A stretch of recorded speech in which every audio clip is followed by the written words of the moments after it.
Magandang araw po sa inyong lahat mga kababayan at welcome back dito po sa PNR at ito nga mga karibyo natin. Walang magawa, nagkalaglagan na, lumabas ang baho, yan, yari na. Yan mga kababayan, patungkol po riyan ang ating aalamin at bibigyan ng komento ngayong araw na ito. Pero bago pong lahat, kung bago ka pa lang at di pa po nakapag-subscribe sa ating munting channel, please don't forget to subscribe at palike na rin po ng video ito. Maraming salamat po. At eto na nga, simulan na po natin to.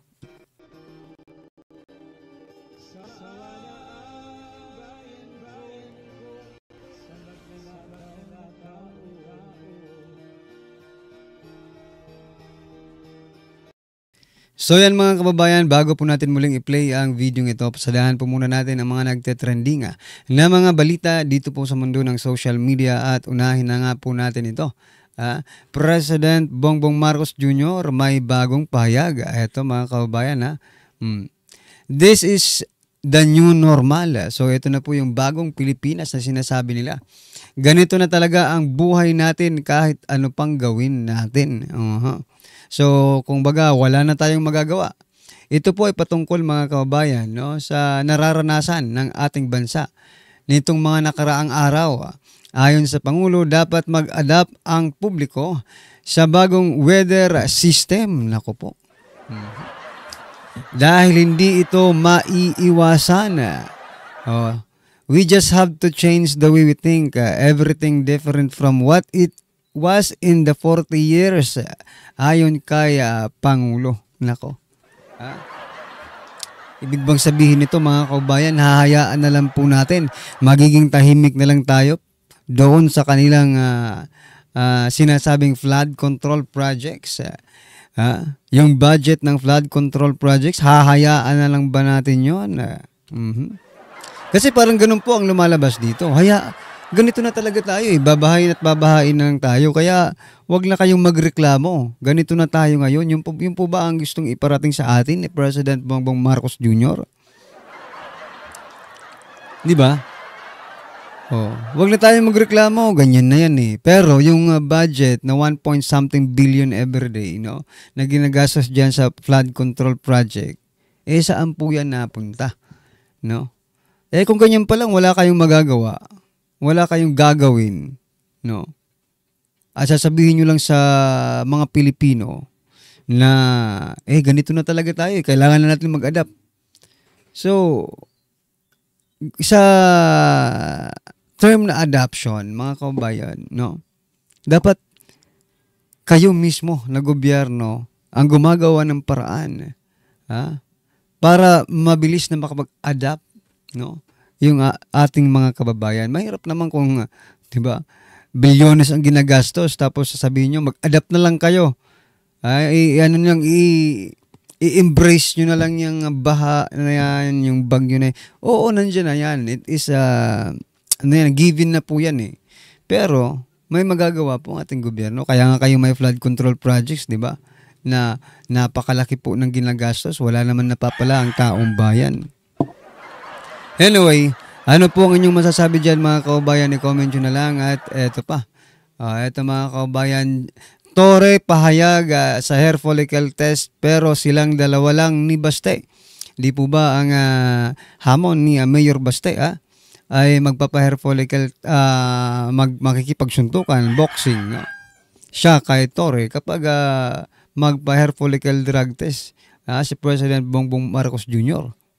Sabi po dito ni Torre, well, unang-una, kaming dalawa naman involved dito. Kung hair follicle test sa aming dalawa ay anytime, anywhere, pwedeng-pwede na mag-hair follicle test kami. Nako po. Ano ba ang problema sa hair follicle test para sa presidente? Di ba? Hindi ba kayo natutuwa na magkakaroon ng hair follicle drug test result ang ating presidente? Taong bayan po ang nagluklok sa kanya. Now, if the Filipino requested na magpa-hair follicle test si President Bongbong Marcos Jr., dapat niya pong tuparin yun. Pero ito namang si Torre, sige, ako. Diba? Siya na lang ang magpapa-hair follicle test mga kababayan. Nako, parang hindi yata patas. Well, anyway, hindi po umattend kasi may travel po si Mayor Baste, no? At itinakda rin nila yung boxing sa araw ng ano, ng ito. Sa araw ng flight ni Mayor Baste. Di ba? Panalong-panalo po si Torre mga kabayan dahil hindi po nakarating si Mayor Baste sapagkat bumiyahe po may travel po ang ating mayor at permado po yan no, permado po ni DILG Secretary John B. Cremulya yung kanyang travel permit kumbaga, di ba? Pero eto si Boying ay si John B. Cremulya nandoon sa event na yan. Nako. Pag ganito ng ganito. Ito ba talagang solusyon para, di ba, sa problema ng ating bansa? Ang mag-boxing, mga kababayan? Hindi, totoo lang. Baka sa susunod na charity ninyo, si Pacquiao na ang i-invite ninyo, di ba? Para mas malaki ang kita ninyo. What I'm trying to point out, mga kababayan, no? Instead na mag-focus ang mga hinayutak na ito sa mga krimen, sa mga, di ba, maraming nagaganap na mga kalokohan sa ating bansa. Eto, they are just enjoying themselves, mga kababayan. Nako. Kung ganito ng ganito, mga kababayan, baka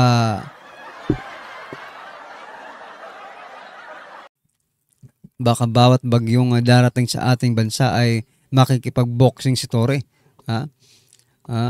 Para lang makalikom ng donasyon di umano. Saan ba galing yung dinonate mo? At eto yung DSWD nagpasalamat kay Torre sa 16 million na dinonate ni Torre. Ang tanong, saan galing ang perang yan, Torre? Diyan ba sa mga nanood? Diba? Anyway, ano po ang inyong opinion dyan, mga kabayan? I-comment nyo na lang po. At eto, pasadahan din po natin itong si former Senator Antonio Trillanes. Sabi niya po dito, Supreme Court Justices maaaring mapatawan ng impeachment kung kokontra sa motion for reconsideration. Nako, sino ang tinakot ni Trillanes? Yung mga Supreme Court Justices pa talaga ang tinakot ni Trillanes. Trillanes, alam nila ang batas. Ikaw, alam mo ba ang batas? Nag-aral ka ba ng batas? Itong mga Supreme Court Justices natin yan, bihasa po yan sa batas at hindi po sila gagawa ng anumang ikasisira ng kanilang institusyon. Pero itong si Trillanes, mga kababayan, pinagbantaan ang Supreme Court. Na maaaring mapatawan ng impeachment. May i-impeach nila. Yung mga justices ng Supreme Court kapag hindi sila pinagbigyan, mga kababayan. Ganun ba yun, Trillanes? Nako po. Delikado ito si Trillanes. Malala na to. Ito pa, mga kababayan, pasadahan po natin. Last po nating i-share ito. Si Speaker Martin, ayon po ito kay Eming Pascuala. Si Eming Pascuala. Okay, sabi po dito, si Speaker Martin Romualdez ang isa sa mga dahilan kung bakit ako nakakatulong ng malaki sa ating mga kababayan na nangangailangan. At siya din ang dahilan kung bakit napakarami nating proyekto sa ating distrito. Ikaw lang yata. Kayo lang yata ng mga pumirma at sip-sip kay Speaker Martin Romualdez ang masaya at busog na busog. Diba? Bakit kaya, mga kababayan? Diba? Dahil ba sa pumirma kayo? Yan ba ang kapalit ng pagpirma ninyo? Nagtatanong lang po, mga kababayan. Sabi kasi dito, napakabait daw na tao ni Speaker Martin Romualdez. Madaling malapitan. Politiko nga, mga kababayan. Diba? Pero ang tanong, mga karibin natin, ano ang kapalit na mga ginagawang ito ni Speaker Martin Romualdez, di ba? Kasi mismong yung marami na hindi lang ikaw. Para ka dito kasi parang umamin ka na rin, di ba? Eming Pascual. na di ba? Kontrolado ni Speaker Martin ang budget ng House of Representatives. Hindi lang naman ikaw yung parang umamin na eh. Marami kayong mga congressman, okay? Alright, ano po ang inyong masasabi dyan mga kababayan? I-comment nyo na lang at ito, pasadahan po natin ang video ito at bigyan po natin ng reaksyon. Ito na po.